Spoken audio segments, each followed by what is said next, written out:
सुप्रभात, नमस्कार। स्वागत है आप सभी का। आप देख रहे हैं सुबह 9 बजे। मैं हूं प्रीति सिंह। आइए शुरुआत करते हैं मुख्य समाचारों के साथ।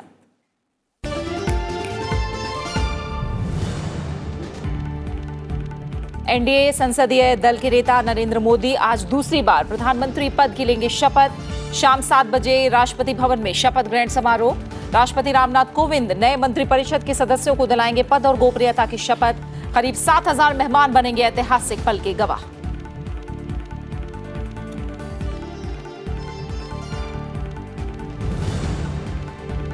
शपथ से पहले प्रधानमंत्री नरेंद्र मोदी ने राजघाट जाकर राष्ट्रपिता महात्मा गांधी को अर्पित किए श्रद्धा सुमन। सदैव अटल पर पूर्व प्रधानमंत्री अटल बिहारी वाजपेयी को दी श्रद्धांजलि। राष्ट्रीय समर स्मारक पर देश के लिए सर्वोच्च बलिदान देने वाले शहीदों को भी किया नमन।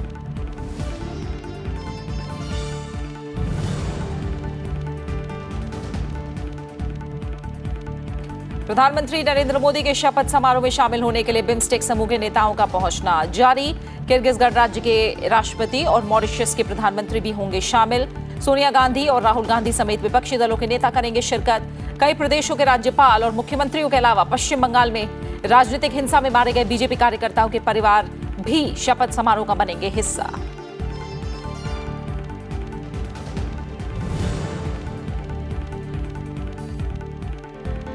वाईएसआर कांग्रेस नेता वाईएस जगनमोहन रेड्डी आज आंध्र प्रदेश की संभालेंगे कमान। विजयवाड़ा में राज्यपाल ईएसएल नरसिम्हन दिलाएंगे मुख्यमंत्री पद की शपथ। राज्य के बंटवारे के बाद आंध्र प्रदेश के दूसरे मुख्यमंत्री होंगे जगनमोहन रेड्डी।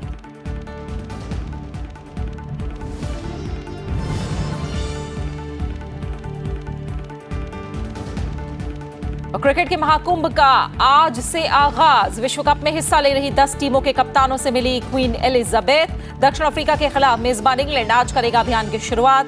5 जून का दक्षिण अफ्रीका के साथ टीम इंडिया का पहला मुकाबला।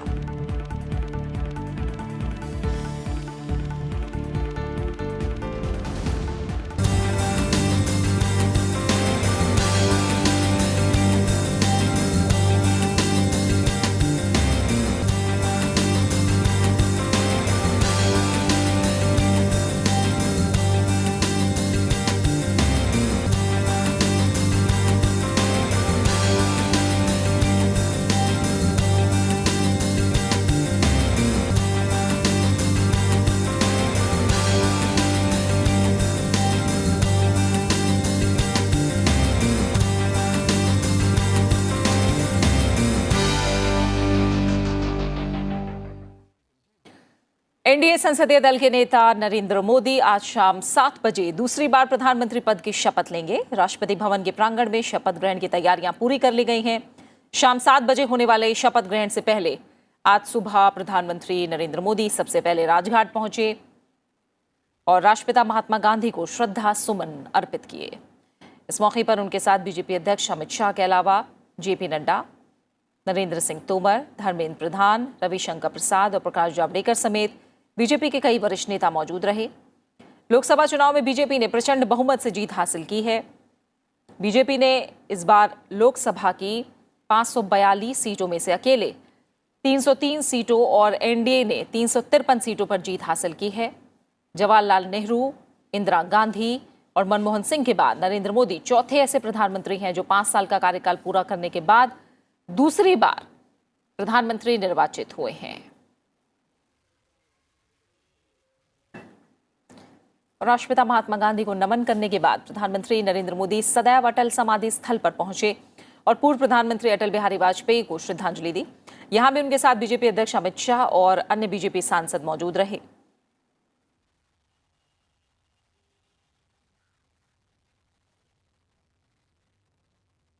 राजघाट में राष्ट्रपिता महात्मा गांधी को नमन करने के बाद प्रधानमंत्री नरेंद्र मोदी सदैव अटल समाधि स्थल पर पहुंचे और पूर्व प्रधानमंत्री अटल बिहारी वाजपेयी को उन्होंने श्रद्धांजलि दी। इस दौरान उनके साथ बीजेपी अध्यक्ष अमित शाह भी मौजूद थे। साथ ही तमाम और नेता भी इस दौरान यहां मौजूद थे। और राजघाट और अटल समाधि स्थल के बाद प्रधानमंत्री नरेंद्र मोदी राष्ट्रीय समर स्मारक पहुंचे। यहां पर प्रधानमंत्री नरेंद्र मोदी ने देश के लिए सर्वोच्च बलिदान देने वाले वीर सपूतों को श्रद्धांजलि दी। इस मौके पर उनके साथ रक्षा मंत्री निर्मला सीतारमण, तीनों सेना प्रमुख भी मौजूद रहे। प्रधानमंत्री नरेंद्र मोदी ने इसी साल 26 फरवरी को इस वॉर मेमोरियल का उद्घाटन किया था। राष्ट्रीय समर स्मारक में देश के लिए जान न्यौछावर करने वाले शहीदों की यादें दर्ज हैं। वीर सैनिकों ने कई युद्धों और अभियानों में त्याग और बलिदान की मिसाल कायम की है। उनकी कुर्बानी को याद करने और सम्मान देने के लिए एक राष्ट्रीय स्मारक की जरूरत महसूस की गई और इसे बनाने की मांग तो पहले से ही की जा रही थी, लेकिन इसे प्रधानमंत्री नरेंद्र मोदी ने साकार किया।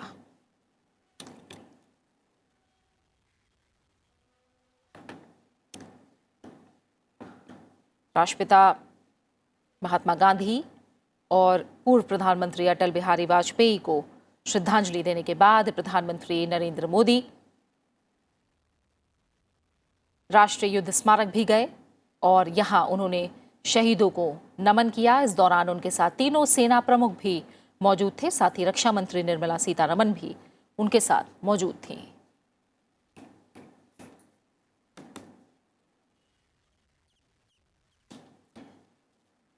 तो आज शाम नरेंद्र मोदी दूसरी बार प्रधानमंत्री पद की शपथ लेंगे।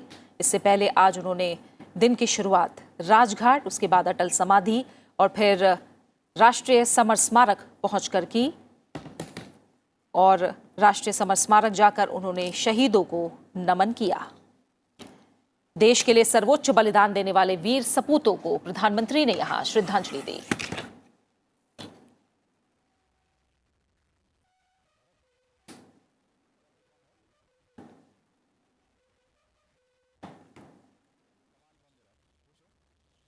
और इस समय हमारे साथ हमारे संवाददाता जुड़ चुके हैं। हमारे संवाददाता मोहम्मद फातिह टीपू राजघाट से हमारे साथ जुड़े हैं, साथ ही अखिलेश सुमन भी हमारे साथ जुड़े हुए हैं। इसके अलावा रविंद्र सिंह शोरान और नवविक्रम सिंह, ये दोनों संवाददाता भी हम तक जानकारी पहुंचाएंगे।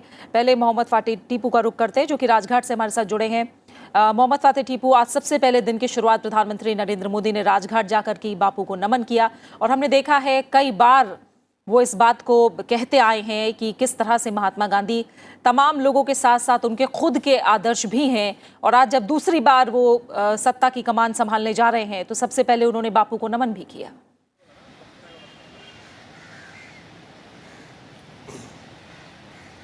जी प्रीति, बिल्कुल निश्चित रूप से आज देश के इतिहास में एक बड़ा दिन है प्राइम मिनिस्टर मोदी के लिए और देश की जनता के लिए भी। किस तरीके से देश की जनता ने लगातार दूसरी बार अपना जनादेश, अपना विश्वास व्यक्त किया है प्राइम मिनिस्टर मोदी और बीजेपी को पूर्ण बहुमत दे करके लगातार दूसरी बार ये सत्ता में आए हैं। निश्चित रूप से एक बड़ा दिन है और प्राइम मिनिस्टर ने ये चुना कि जो आज ये दिन है उसका उन्होंने ये दिनचर्या की जो शुरुआत की राष्ट्रपिता के राजघाट में जा करके उन्होंने श्रद्धा सुमन अर्पित किया। उसके बाद में पूर्व प्रधानमंत्री अटल बिहारी वाजपेयी के समाधि स्थल पर गए, वहाँ उन्होंने नमन किया। निश्चित रूप से एक बड़ा संदेश है देशवासियों के लिए, जिस तरीके से ये देश का दुनिया का सबसे बड़ा लोकतंत्र हमें जो मिला है, जो शहीदों की जो कुर्बानी रही है, जो महात्मा गांधी ने जिस तरीके से आज हमें इस लोकतंत्र के इस दहलीज तक पहुंचाया है, एक बड़ा संदेश दिया। देखिए, अगर आप देखेंगे 2014 में भी प्राइम मिनिस्टर ने जिस तरीके से जब वो संसद की चौखट पे पहुंचे उसको बोसा उन्होंने दिया। और फिर अगर आप परसों की बात करेंगे जब पूर्ण बहुमत के बाद में प्राइम मिनिस्टर ने तमाम सांसदों को संबोधित किया तो संविधान को भी उन्होंने चूमा। कहीं ना कहीं ये संदेश देने की कोशिश किया कि संविधान के दायरे में लोकतांत्रिक तरीके से देशवासियों की तमाम ज़रूरतों को पूरा किया जाएगा। और उन्होंने ख़ास बात ये रही कि जिस तरीके से उन्होंने कहा कि ज़रूरतें लोगों की पूरी हुई, अब आकांक्षाओं को पूरा करने का वक्त आया है। तो कहीं ना कहीं सबका साथ, सबका विकास और एक नारा दिया है सबका विश्वास को लेकर के, जिस तरह से प्राइम मिनिस्टर अपने तमाम जो उन्होंने स्टेटमेंट दिया है उसको लेकर के वो आश्वस्त हैं। एक बड़ा संदेश देने की कोशिश की है। और आज शाम को जिस तरीके से 7,000 से ज़्यादा विदेशी मेहमान भारत की सरजमीन पे आ रहे हैं और प्राइम मिनिस्टर मोदी के इस ऐतिहासिक पल वोट सेरेमनी का के गवाह बनेंगे। निश्चित रूप से पड़ोसियों का भी ख्याल रखा है उन्होंने। बिम्स्टेक कंट्रीज़ के राष्ट्रीय अध्यक्ष भी उसमें शामिल होंगे, तमाम बड़ी जानी मानी हस्तियाँ, राजनीतिक हस्तियाँ भी उसमें होंगी। तो प्रधानमंत्री दरअसल जो जिस तरह का मन उनका है, जिस तरह की वो सोच रखते हैं, उसको अमल में लाने का प्रयास करते हैं, वो उनके भाषणों में परिलक्षित होता है। बिल्कुल होता है। और राजघाट जैसे वो सबसे पहले आज पहुंचे लोकतंत्र के, जी, तो उसके बाद हमने देखा कि उन्होंने रुख किया पूर्व प्रधानमंत्री अटल बिहारी वाजपेयी की समाधि का। यहाँ पर समाधि स्थल से हमारे साथ जुड़े हुए हैं रवीन सिंह शोरान हमारे संवाददाता। रवीन, अटल समाधि स्थल पर हमने देखा प्रधानमंत्री नरेंद्र मोदी पहुंचे, उसके अलावा तमाम बड़े नाम हैं, बीजेपी अध्यक्ष अमित शाह भी वहां मौजूद थे और तमाम और नेता भी वहां मौजूद थे। और जिस तरह से नरेंद्र मोदी ये कहते भी आए हैं कि 2 से दोबारा तक का सफर, एक तरह से इस सफर के दौरान जिन लोगों ने पार्टी की नींव रखी, जिन्होंने इस पार्टी को जन जन तक पहुंचाया, और ये बात भी वो कहते आए कि अटल बिहारी वाजपेयी भी उनके किस तरह से आदर्श रहे हैं, और आज भी दोबारा पारी संभालने से पहले उन्हें श्रद्धा सुमन अर्पित किए प्रधानमंत्री ने।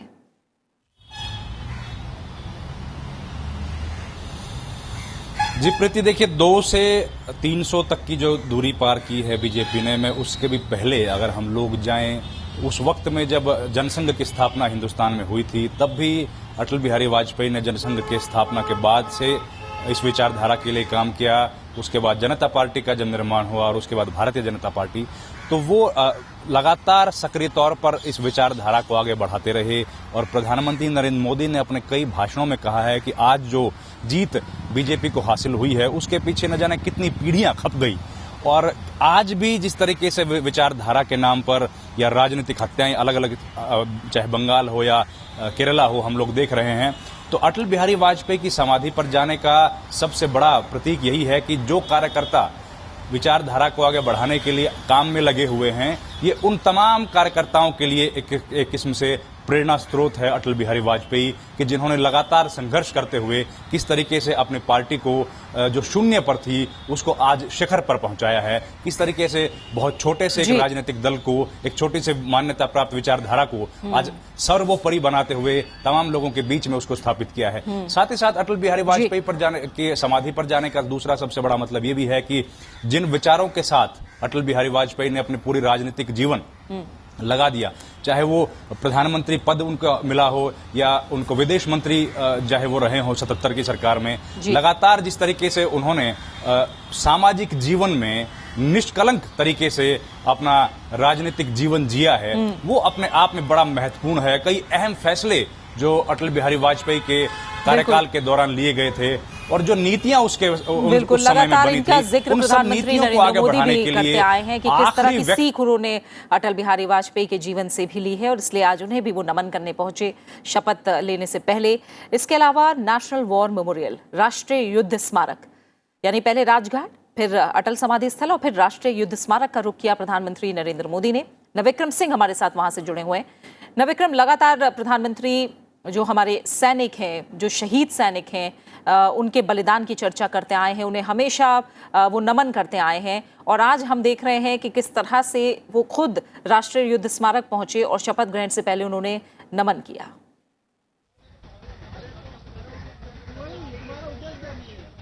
जी बिल्कुल प्रीति, ये जो युद्ध स्मारक है, जब नरेंद्र मोदी सरकार बनी थी 2014 में, तभी से ये कवायद शुरू हो गई थी, क्योंकि बहुत लंबे अरसे से 60 के दशक से ये लंबित थी युद्ध स्मारक जिसे बनना था, इस पर जिसकी परिकल्पना की गई थी, लेकिन वो काम ठंडे बस्ते में चला गया। नरेंद्र मोदी सरकार के आने के बाद प्राथमिकता के तौर पर युद्ध स्मारक को की मंजूरी दी गई और उसे कार्यकाल खत्म होने तक उसे बना दिया गया। और वहां जो श्रद्धा सुमन अर्पित किए हैं प्रधानमंत्री ने, साफ संदेश है कि जो सरकार की प्राथमिकता है सैनिकों का सम्मान, और जो देश के रक्षक हैं, जो आज तक देश के लिए, चाहे वो 71 की लड़ाई रही हो, 99 की लड़ाई रही हो, 65 की लड़ाई रही हो और उससे पहले 62 की, तो फिर एक तरह से जिन्होंने देश के लिए अपने प्राण न्यौछावर किए, बलिदान दिया, सर्वोच्च बलिदान दिया, उनके प्रति श्रद्धा सुमन अर्पित करना प्रधानमंत्री, हमने देखा था कि इससे पहले भी लगातार उन्हें प्राथमिकता के तौर पर श्रद्धा सुमन अर्पित करते आए हैं। आज दूसरी पारी के आगाज से पहले वो जो वॉर मेमोरियल में जाकर उन्होंने तीनों सेनाध्यक्ष के साथ मिलकर, और जिसमें रक्षा मंत्री भी मौजूद थी, एक तरह से संदेश देने की कोशिश की कि दूसरी पारी में भी जो प्राथमिकता है और जो बलिदान सैनिकों द्वारा दिया गया है उसका सम्मान बरकरार रहेगा। और इससे पहले हमें देखना होगा प्रीति, जब सबसे पहले राजघाट जब वो गए, एक तरह से संदेश था कि आजादी के लिए जो प्राण न्यौछावर किए महात्मा गांधी ने, वो एक तरह से उसे सम्मान देने की, उसको याद करने की कोशिश की गई। फिर उसके बाद आज़ाद भारत में प्रधानमंत्री ने जो अटल बिहारी वाजपेयी के योगदान को याद किया गया, क्योंकि पार्टी की विचारधारा अटल बिहारी वाजपेयी के दौरान ही जन जन तक पहुंची थी, पूरे देश में पहुंची थी। और उसके बाद दूसरे कार्यकाल में जो प्रधानमंत्री ने जब सैनिकों के लिए बनी स्मारक में पहुंचे, तो वो एक संदेश था कि देश हर जवान के साथ खड़ा है, चाहे वो सियाचिन में हो, चाहे वो कच्छ में हो, या फिर किसी देश के हिस्से में हो। बिल्कुल, बहुत बहुत शुक्रिया फिलहाल नविक्रम इस जानकारी के लिए आपका, और साथ ही रविंद्र सिंह शोरान आपका भी फिलहाल बहुत बहुत शुक्रिया हमारे साथ जुड़ने के लिए। इसके अलावा मोहम्मद फातेह टीपू आपका भी बहुत बहुत शुक्रिया। तो आज एनडीए संसदीय दल के नेता नरेंद्र मोदी 7 बजे प्रधानमंत्री पद की शपथ लेंगे। राष्ट्रपति भवन के प्रांगण में शपथ ग्रहण की तैयारियां पूरी कर ली गई हैं। आज शाम 7 बजे होने वाले इस समारोह में विभिन्न क्षेत्रों के 6000 से ज्यादा लोगों के शामिल होने की संभावना है। एनडीए घटक दल के नेता भी दिल्ली पहुंच रहे हैं। प्रधानमंत्री के साथ कई मंत्रियों के भी शपथ लेने की संभावना है और सभी राज्यों के मुख्यमंत्रियों को समारोह में शामिल होने का न्योता भेजा गया है। पश्चिम बंगाल में राजनीतिक हिंसा में मारे गए बीजेपी कार्यकर्ताओं के परिवार वालों को भी शपथ ग्रहण में शामिल ये लोग भी होंगे। और विदेशों से आने वाले प्रमुख मेहमानों की अगर बात करें तो शंघाई सहयोग संगठन के अध्यक्ष और किर्गिस्तान के राष्ट्रपति सोरेनबाय जेनेबकोव के अलावा बिम्स्टेक देशों के सभी नेताओं ने भी प्रधानमंत्री नरेंद्र मोदी के होने वाले शपथ ग्रहण समारोह में ये लोग भी शामिल हो रहे हैं।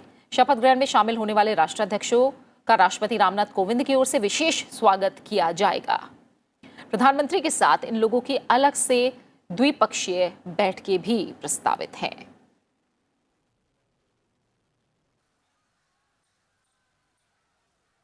हमारे सहयोगी अखिलेश सुमन इस समय हमारे साथ जुड़े हुए हैं। अखिलेश जी, काफी व्यापक तैयारियां हैं और कई मायनों में आज जो शपथ ग्रहण होने वाला है वो अपने आप में कई मायनों में ऐतिहासिक है। हम जानते हैं कि जो बिम्स्टेक देशों के सभी नेता आज शामिल हो रहे हैं, इसके अलावा अगर किर्गिस्तान की बात करें और मॉरिशस की बात करें, अपने आप में कहीं ना कहीं ये बड़ा संदेश भी जा रहा है आज शपथ ग्रहण समारोह के जरिए भी। निश्चित तौर पे प्रीति, देखिए जिस तरीके से विदेश मंत्रालय ने जो तैयारियां की हैं, जो जानकारियां मिल रही हैं, तो जिन अतिथियों को बुलाया जाता है उसका एक खास मतलब होता है। और पिछली बार सार्क को इसलिए प्रधानमंत्री नरेंद्र मोदी ने बुलाया था क्योंकि दक्षिण एशिया का वो एक समूह था, और दक्षिण एशिया के समूह मतलब हमारा जो इमीडिएट नेबरहुड है, या कह सकते हैं जो पूरी तरह इंडियन फैमिली है, जो अलग अलग टुकड़ों में बट गए, वो था सार्क। लेकिन उस सार्क में आप जानते हैं कि पाकिस्तान के आतंकवादी हरकतों की वजह से सार्क बिल्कुल डिफंक्ट पड़ा हुआ है। तो ऐसी स्थिति में बिम्स्टेक एक संगठन था जिसे भारत और बांग्लादेश और 7 देशों ने मिलकर बनाया था। बिम्स्टेक को तेज करने का, बिम्स्टेक को आगे बढ़ाने का निर्णय लिया गया था। और 2016 में जब ब्रिक्स सम्मेलन हुआ था, ब्रिक्स सम्मेलन के समय ही प्रधानमंत्री नरेंद्र मोदी ने यह निर्णय लिया कि बिम्स्टेक के नेताओं को बुलाया जाए, क्योंकि एक परंपरा है कि जहां भी ब्रिक्स सम्मेलन होता है, ब्रिक्स सम्मेलन के समय जो होस्ट कंट्री है, होस्ट कंट्री को यह छूट और प्रिविलेज होती है कि वह अलग अलग के राष्ट्रों को, उनके राष्ट्राध्यक्षों को बुलाए और उसके साथ ब्रिक्स नेताओं की बैठक कराए। तो उसमें बिम्स्टेक को बुलाया गया और उसके बाद से बिम्स्टेक के साथ जो संबंध विकसित होने शुरू हुए तो लगा कि बहुत ही सकारात्मक परिणाम आ रहे हैं, क्योंकि ये वो देश हैं जो देश विकसित होना चाहते हैं, जिन देशों में आतंकवाद को समर्थन करने की कोई न नियति है, न कोई इतिहास है, न कोई चरित्र है, और ये ऐसे देश हैं जो भारत के साथ मिलकर विकास यात्रा को पूरा करना चाहते हैं। तो इसलिए बिम्स्टेक को प्रधानमंत्री नरेंद्र मोदी ने प्राथमिकता दी। उसके बाद मॉरिशस, देखिए मॉरिशस को माना जाता है भारत का एक evergreen friend, evergreen family. Bharat के ही लोग जाके मॉरिशस में बढ़े, इंडेंचर लेबर, गिरमिटिया मजदूर बन के गए थे। बाद में वहां की राजनीति में उन्होंने सक्रिय योगदान किया और वहां के राष्ट्रपति, प्रधानमंत्री तक बने। तो मॉरिशस ऐसा देश है जो भारत के साथ सदैव जुड़ा रहता है। उन लोगों की पूरी वंशावलियां कई बार आपको बिहार, उत्तर प्रदेश, उत्तराखंड इन जगहों पे मिल जाती है। तो वो एक महत्वपूर्ण संदेश है कि भारत की जहां भी फैमिली लीनियज है, जहां तक भारत का सांस्कृतिक संबंध है, वहां तक हम बढ़ेंगे। इसके अलावा जो मध्य एशिया है, मध्य एशिया का महत्वपूर्ण राष्ट्र है किर्गिस्तान, और किर्गिस्तान इस बार एससीओ का अध्यक्ष भी है। और जहां तक आपको पता है कि एससीओ का फुल मेंबर भारत बन गया है। तो एससीओ किस तरीके से पूरे मध्य एशिया में और मध्य एशिया और उसके बाद फैलाव वहां भारत तक भी आता है, बांग्लादेश तक भी जाता है, जबकि उसका राजनीतिक प्रभाव की बात होती है। तो किस तरह से इस इलाके की शांति में एससीओ का योगदान हो सकता है और किस तरह से पड़ोसी पहले की जो नीति है उस पर भी भारत लगातार काम कर रहा है, ये भी एक बड़ा संदेश आज के शपथ ग्रहण समारोह में जो तमाम मेहमान शामिल हो रहे हैं उसके जरिए जा रहा है। बहुत विस्तार से आपने समझाया हमें अखिलेश सुमन। फिलहाल बहुत बहुत शुक्रिया आपका इस जानकारी को हम तक पहुंचाने के लिए। और आज नरेंद्र मोदी के प्रधानमंत्री के तौर पर शपथ लेने के अलावा ये भी संभावना है कि आज तमाम मंत्रिमंडल के सदस्य भी शपथ लेंगे। और इस बीच वरिष्ठ बीजेपी नेता अरुण जेटली की ओर से नई सरकार में स्वास्थ्य वजहों से नई जिम्मेदारी नहीं देने के आग्रह के कुछ घंटों बाद ही प्रधानमंत्री नरेंद्र मोदी ने कल रात अरुण जेटली से घर जाकर उनसे मुलाकात की। ये मुलाकात करीब आधे घंटे तक चली। बताया जा रहा है कि प्रधानमंत्री ने अरुण जेटली के स्वास्थ्य की जानकारी ली और नई सरकार की प्राथमिकताओं पर चर्चा की। इससे पहले वरिष्ठ बीजेपी नेता अरुण जेटली ने प्रधानमंत्री नरेंद्र मोदी को पत्र लिखा। उन्होंने पत्र की कॉपी ट्वीट की। उन्होंने स्वास्थ्य कारणों का हवाला देते हुए प्रधानमंत्री नरेंद्र मोदी से नई सरकार में किसी भी तरह की जिम्मेदारी नहीं देने का आग्रह किया।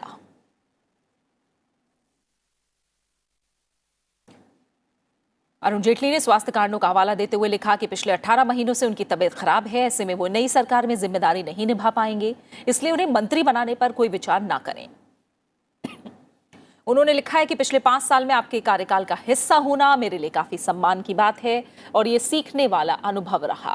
वित्त मंत्री अरुण जेटली ने प्रधानमंत्री नरेंद्र मोदी की अगुवाई वाली एनडीए सरकार में वित्त मंत्रालय के साथ साथ कॉर्पोरेट अफेयर्स और रक्षा मंत्रालय की भी जिम्मेदारी संभाली थी।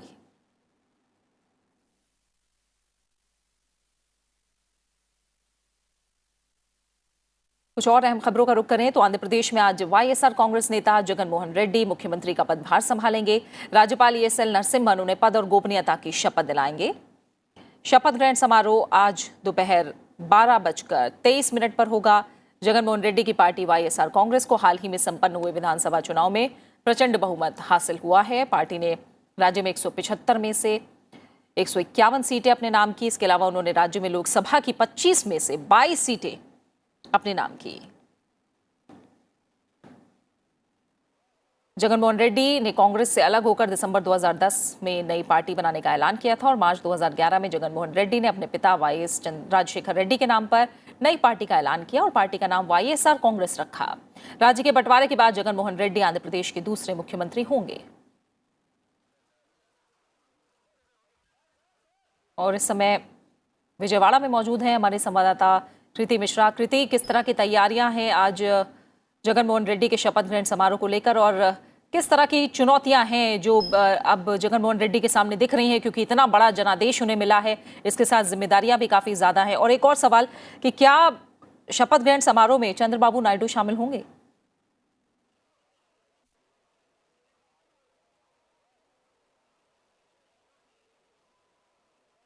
जी हाँ प्रीति, देखिए विजयवाड़ा के इंदिरा गांधी म्युनिसिपल स्टेडियम में पूरी तैयारियां कर ली गई हैं। यहाँ पर तकरीबन 25,000 लोगों के बैठने की व्यवस्था की गई है और साथ ही जो सुरक्षा के इंतजाम है वो काफ़ी चाक चौबंद है, क्योंकि काफ़ी हाई प्रोफाइल डिग्निटरीज हैं जो कि एक्सपेक्टेड हैं कि स्वेरिंग इन सेरेमनी पे आएंगे। जहाँ तक की बात है, हमें जो कंफर्मेशन मिला है वो डीएमके चीफ तमिलनाडु से एमके स्टालिन वो आएंगे और साथ ही साथ तेलंगाना के चीफ मिनिस्टर के चंद्रशेखर राव भी आएंगे। इसके साथ ही कई सारे हाई लेवल डिग्निटरीज आएंगे। शपथ ग्रहण समारोह जो जगन रेड्डी का होगा वो एग्जैक्ट 12:23 पर होगा। इसके साथ ही तैयारियां पूरी हैं और जैसा कि आपने बताया कि जो इन्विटेशन है वो उनके प्रीडिसेसर चंद्रबाबू नायडू को भी गया था। हालांकि ऐसा अभी कहा जा रहा है कि उन्होंने न्योता स्वीकार नहीं किया। इसके बाद जगन मोहन रेड्डी और साथ ही साथ तेलंगाना के चीफ मिनिस्टर दिल्ली के लिए रवाना हो जाएंगे और वहां पर वो प्रधानमंत्री की शपथ ग्रहण समारोह में वो शिरकत करेंगे। जहां तक कि आपने चैलेंजेस की बात कही, देखिए आंध्र प्रदेश एक नया स्टेट है। जब डिवीजन हुआ था आंध्र प्रदेश और तेलंगाना का, तब आंध्र प्रदेश एक फिस्कल डेफिसिट से उसने शुरुआत की थी। कई सारे बड़े प्रोजेक्ट हैं। सबसे बड़ी चुनौती है अमरावती को वर्ल्ड क्लास कैपिटल बनाने की। बिल्कुल, यानी अब देखना होगा कि जो वादे जगन मोहन रेड्डी ने किए, जिन पर भरोसा वहां की जनता ने किया, अब उन्हें किस तरह से वो निभाते हैं। आज शपथ ग्रहण समारोह उनका होना है, 12 बजे ये होगा और उसके बाद एक तरह से अपनी जिम्मेदारी संभालेंगे वो। फिलहाल बहुत बहुत शुक्रिया आपका कृति इस जानकारी को हम तक पहुंचाने के लिए। तो अब थोड़ा सा राजनीति से हटते हैं और बात करते हैं क्रिकेट विश्व कप की।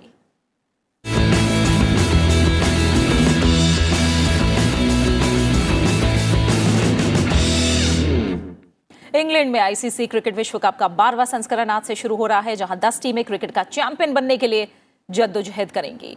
आईसीसी क्रिकेट विश्व कप का बिगुल फूंक दिया गया है। शानदार उद्घाटन समारोह के साथ क्रिकेट की सबसे बड़ी प्रतियोगिता का शंखनाद किया गया।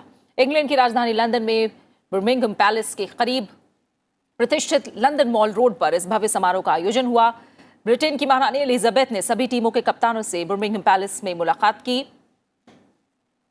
ओपनिंग सेरेमनी में कई पूर्व दिग्गज क्रिकेटर्स ने भी शिरकत की। 46 दिन तक चलने वाले इस टूर्नामेंट में कुल 45 मैच खेले जाएंगे। टूर्नामेंट का पहला मुकाबला आज मेजबान इंग्लैंड और साउथ अफ्रीका के बीच खेला जाएगा। दोनों टीमों ने अभी तक एक बार भी वर्ल्ड कप नहीं जीता है। दोनों टीमों के बीच मुकाबला दोपहर 3 बजे से शुरू होगा। इंग्लैंड मेजबान होने के चलते दावेदार माना जा रहा है, तो वहीं ऑस्ट्रेलिया भी स्मिथ और वार्नर के आने से मजबूत हुई है। भारतीय टीम विराट कोहली की कप्तानी में उतरेगी और तीसरी बार इस खिताब को जीतने की कोशिश करती नजर आएगी। इस संस्करण में टूर्नामेंट के फॉर्मेट में बदलाव किया गया है और इस बार टीमों को ग्रुप में नहीं बांटा गया है। इस बार हर टीम से मैच खेलने होंगे और सेमीफाइनल में वो टीम पहुंचेगी जो लीग दौर के अंत के बाद अंक तालिका में शीर्ष 4 पर होगी। एक टीम लीग चरण में कुल 9 मैच खेलेगी। आईसीसी विश्व कप का फाइनल मुकाबला 14 जुलाई को लंदन में खेला जाएगा। बात मौसम की। देश भर में भीषण गर्मी का प्रकोप है। देश के विभिन्न हिस्सों में गर्म हवाएं चल रही हैं।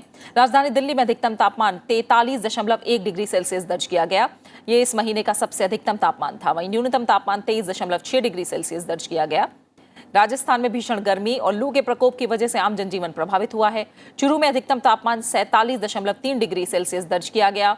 बीकानेर श्रीगंगानगर में अधिकतम तापमान 46.8 से 46.8 डिग्री तक पहुंचा। जैसलमेर में 45.5, कोटा में 45.3, बाड़मेर में 45.2 डिग्री सेल्सियस दर्ज किया गया। महाराष्ट्र में भी प्रकोप जारी है। नागपुर में तापमान 46 डिग्री सेल्सियस तक पहुंचा। तेलंगाना में लगातार भीषण गर्मी पड़ रही है। आदिलाबाद में लगातार तापमान 46.3 डिग्री सेल्सियस दर्ज किया जा रहा है। हिमाचल प्रदेश की ऊना में तापमान 43 डिग्री सेल्सियस दर्ज किया गया। जम्मू में इस मौसम का अधिकतम तापमान 42.8 डिग्री सेल्सियस दर्ज किया गया है। मौसम विभाग के मुताबिक मध्य प्रदेश, तेलंगाना, झारखंड, उत्तर प्रदेश, हरियाणा, चंडीगढ़, दिल्ली, बिहार, झारखंड और ओडिशा में लू का प्रकोप अगले 2-3 दिन तक जारी रहेगा। और इसी के साथ फिलहाल सुबह 9 बजे की खबरों में मेरे साथ इतना ही, लेकिन जाते जाते आपको छोड़ जाते हैं देश भर के अलग अलग शहरों में मौसम के हाल के साथ। नमस्कार।